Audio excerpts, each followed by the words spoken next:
They're pregnant, but not with babies of their own. Georgian women are paid by people around the world to give birth to their children. The surrogacy industry in this country, on the crossroads of Europe and Asia, is booming. 80 to 100 surrogate mother transfers monthly. But for the women who do it, it's not without its drawbacks. ბედნიერების წრებლები წამოგდის, მაგრამ მას აჩენდა ეგრევე მიყავთ. არც ხედავს სახეს.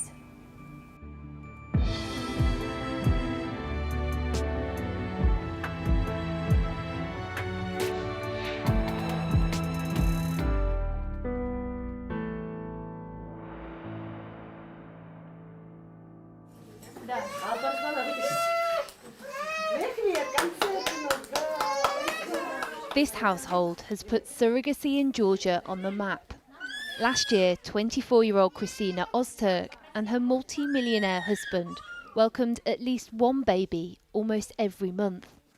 Алиса, включи цыпленок Пи.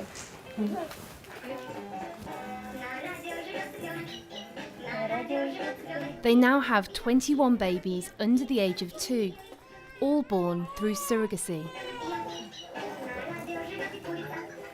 It's quite an overwhelming sight.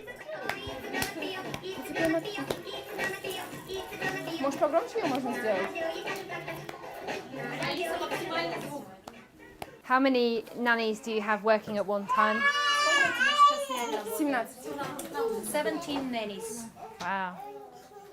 And is that round the clock? Да. Yes.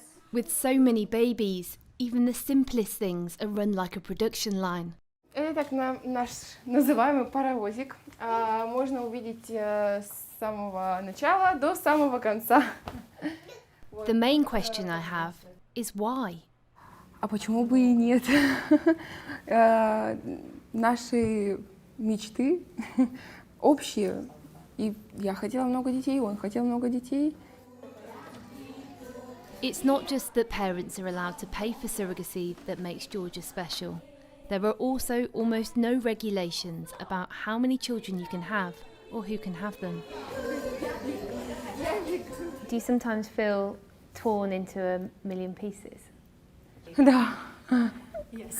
Да. Yes, I feel like that sometimes. Потому что все делаю я. Все, что здесь находится, все режимы, графики, меню, питание детское, развитие детское. То есть я приглашаю учителей, я приглашаю врачей из других стран. Смотри, у часиков есть стрелки, и они ходят тик-так.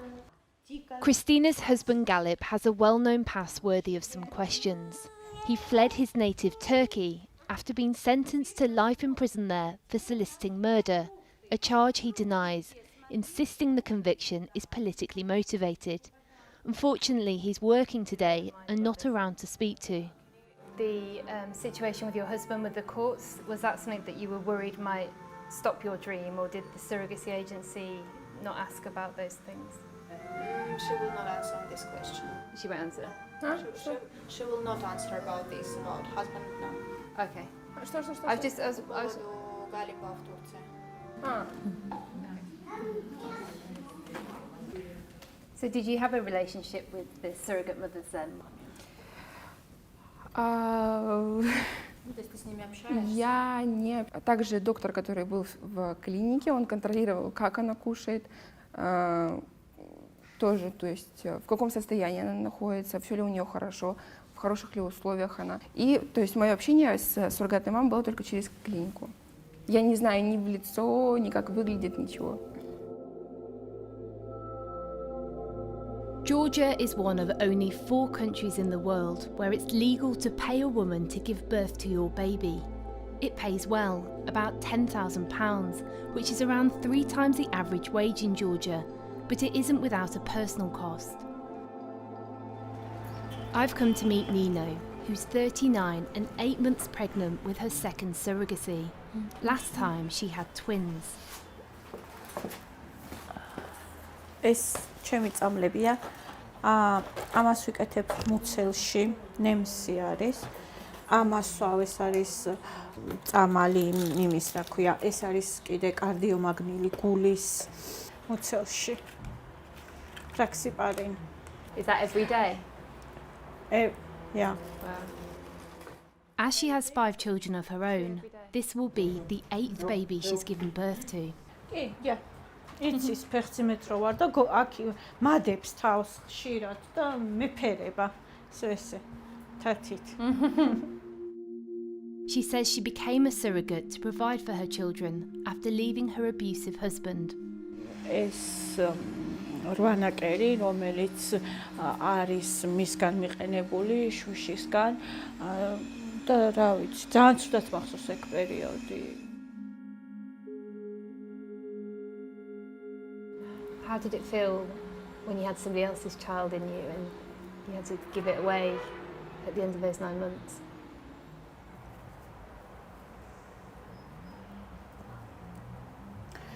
გრძნობა ის რაც დედა განიცდის შვილების მიმართ, იგივე გრძნობს შეკითხვა.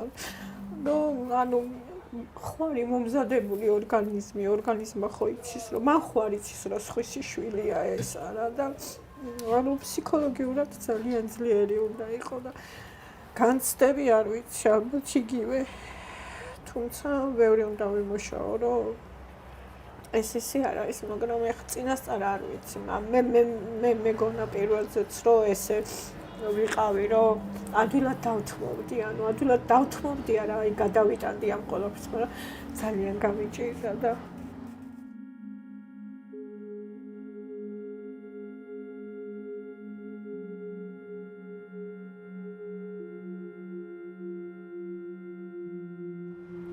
We thought we were coming here for a happy story, for a woman who was pleased with her decision to be a surrogate and was having a second surrogacy, but you scratch the surface and dig a little deeper and it's clearly not the case. It's just incredibly sad to see how much she struggles with it all. In Georgia, 20% of the population live below the poverty line, and agencies like this one can be seen to offer a way out. Mariam Kukanashvili is the founder of Georgia's first and most successful surrogacy agency, New Life. Before COVID, we were doing 80 to 100 surrogate mother transfers monthly. Monthly? Yes. Wow. I wonder if her agency lets anyone use their services. We have just low requirement. They are married couple and they have medical reasons. We had cases when some parents wanted 1,000 baby or 300 babies. Why? I don't know. Their explanation was that they had very big business. They wanted their kids to take care on business, and for us it's like abuse to intentionally have so many babies just for work. Mariam turned down the request, but nothing in Georgian law says she had to. It's mostly foreign couples that come to Georgia to have a surrogate baby, as it's so much cheaper. It costs around £18,000 here, around a quarter of the price it would be in the United States. The surrogate can have no biological connection to the child, as it would be classed as child trafficking to give the baby away. I wondered how you saw what you were offering surrogate mothers. Economical situation in Georgia is not so good, so surrogacy helps them a lot.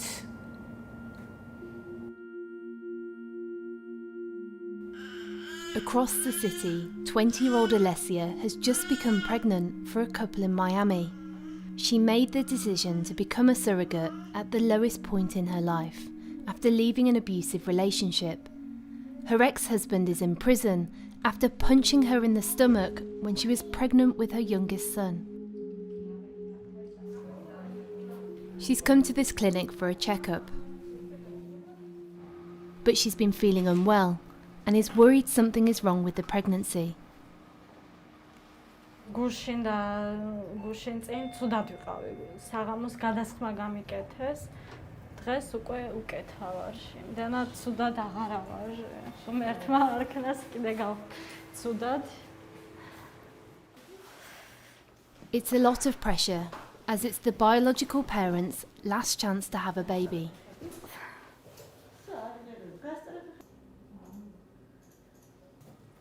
ანუ ბავშვი კარგადაა.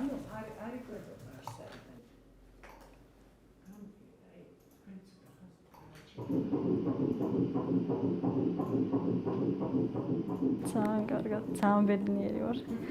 დედამის და მამამის ვეუბნები ბედნიერი მშობლები იქნებიან.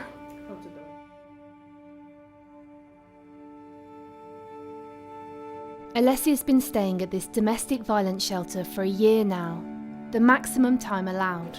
She's back to collect her things. It's a lot for her to deal with. She asks me to hold her baby while the pain in her stomach passes. And did you feel the same in your previous pregnancies? არა. No. Why do you think it's different? Just რადგან ჩემი შვილი არაა.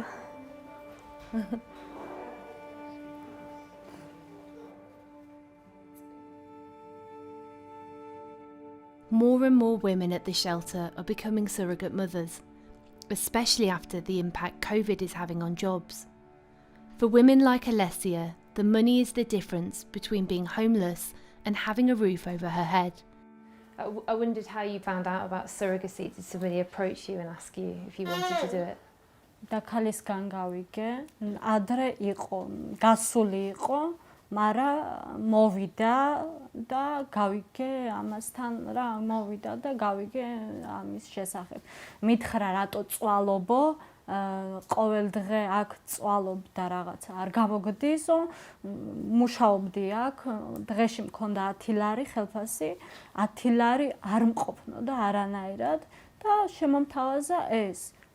Did the agency encourage you to bring in more women? Did they give you any money to bring people? მე თუ წავიყვანე, ვთქვათ, მე როგორც წამიყვანეს მიიღეს $400, მეც რო წავიყვანო მარიამი, მივიღებ $400. Alessia's agency tells us one of their surrogate mothers is about to give birth, so we arrive early at this maternity clinic in Tbilisi. Suddenly, we're told the baby is coming.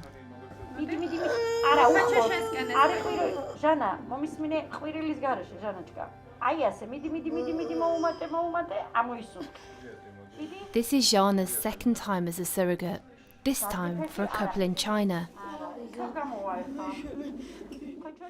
As a divorced single mom, she needs the money to buy a home for herself and her 2 children.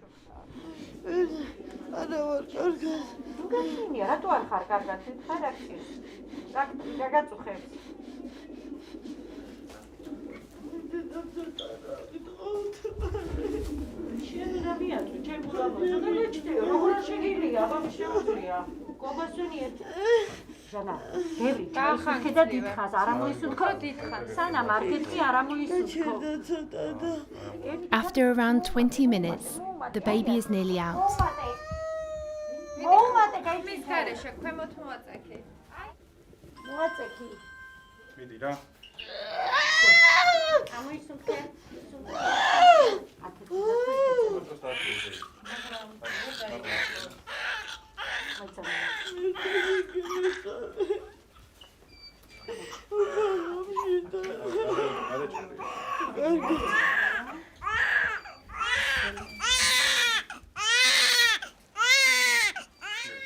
Jana and the baby are separated immediately.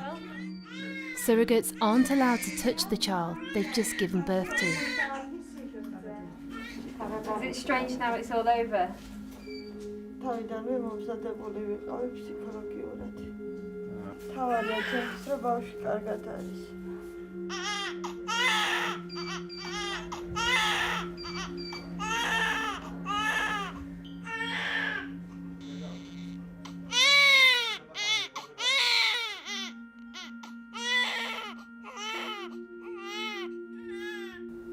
That was such an intense experience, watching that baby being born. Usually the baby would be put straight onto the mother's chest, but obviously the surrogate isn't able to touch the baby they've just given birth to. And in this case, the baby's intended parents are still in China, and so the baby's just been put straight into the cot and hasn't had anyone cuddle him yet. feels really weird. You just kind of want to go and pick him up.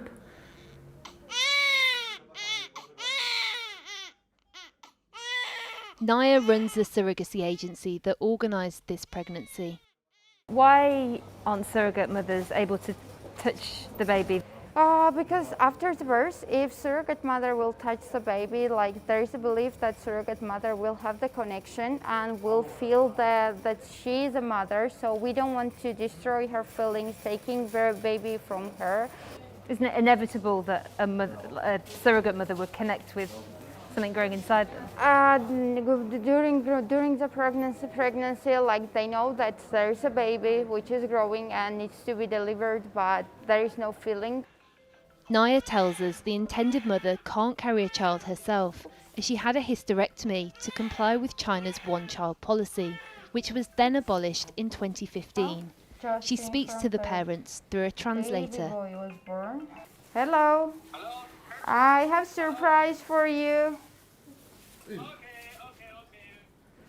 This is our baby Yuan, born 50 centimeters.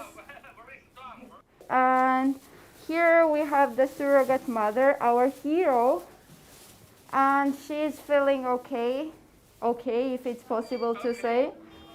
Yeah. Tell the parents huge. These moments are very emotional, like you have the experience like it's your own baby. Yeah, That felt very quick. Yes, because China is very quick.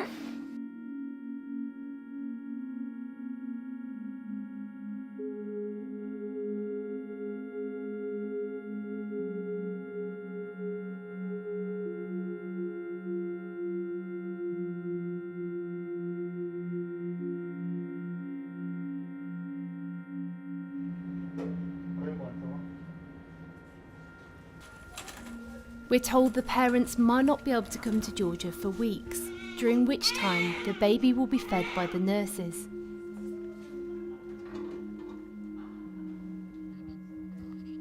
After 9 months of carrying the baby, Jana's surrogacy journey is over.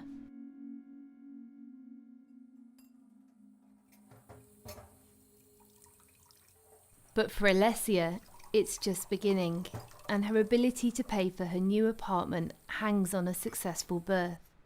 She's starting to receive her £10,000 payment in small instalments, but those payments will stop if something goes wrong this early on.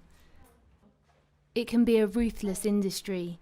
Even if she loses the baby in her final month, she'll receive less than half the amount she's due. რა ვიცი, იმედია დიდი ხანი ვიცხოვრება აქ, რომ რამე მოხდეს ისე. თუ შემიწყო ხელმა ღმერთმა. რამე. She tells me the reality of what she's doing is starting to sink in. რა ვიცი, რა ისიც მართალი არიან, რომ არ ხედავ ამას ამ ბავშვს, ბედნიერებაა, რომ შენაჩენ და უეცრად 9 თვე და სხვა საძლევ, რა ვიცი. ძნელია საკუთარი შვილს კიდე აჩენ ხელში ყვან, რა ვიცი. ბედნიერების ცრემლები წამოგდის, მაგრამ იმას აჩენ და ეგრევე მიყავთ. არც ხედავ სახეს. But if you had a choice, would you want to hold it? Yes. ერთხელ მაინც.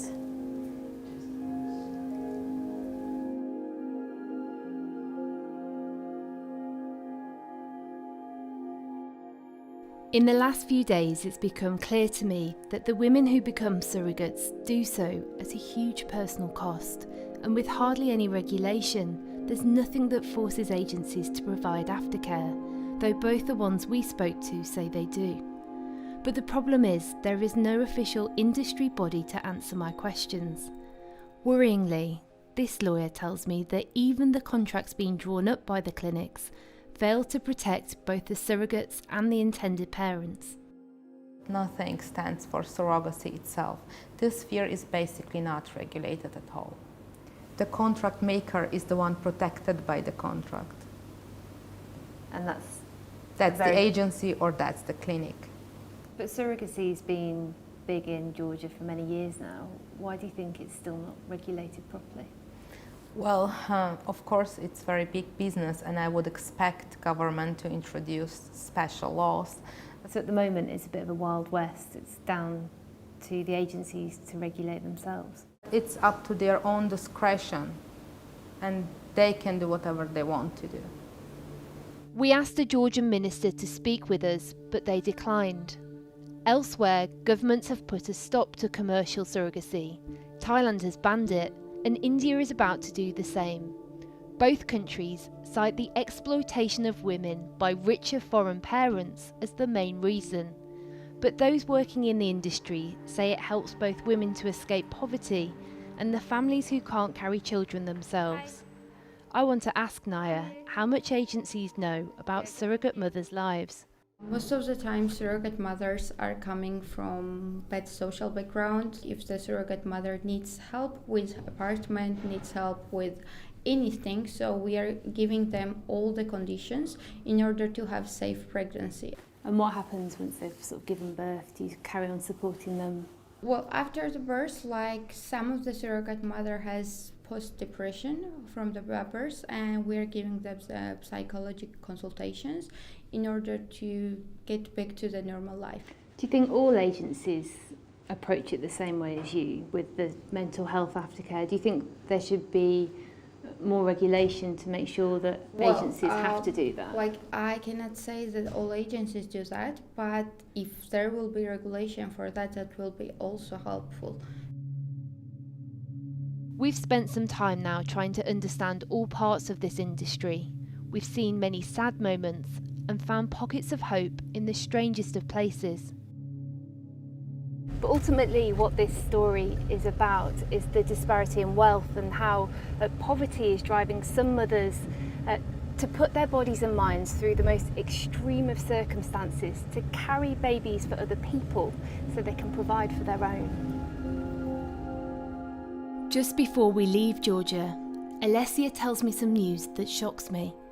She's already signed another contract to have a second surrogate baby. ადვილი არ იყო, მაგრამ იმის გამოუხედავად 14000 არაფერი არ არის. Вообще არაფერი, აი რა ვიცი რა.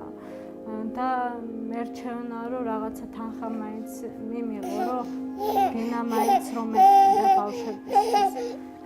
ტირილით გადავწყვიტე, რომ მე მეღო ეს მეორე გადაწყვეტილებაც.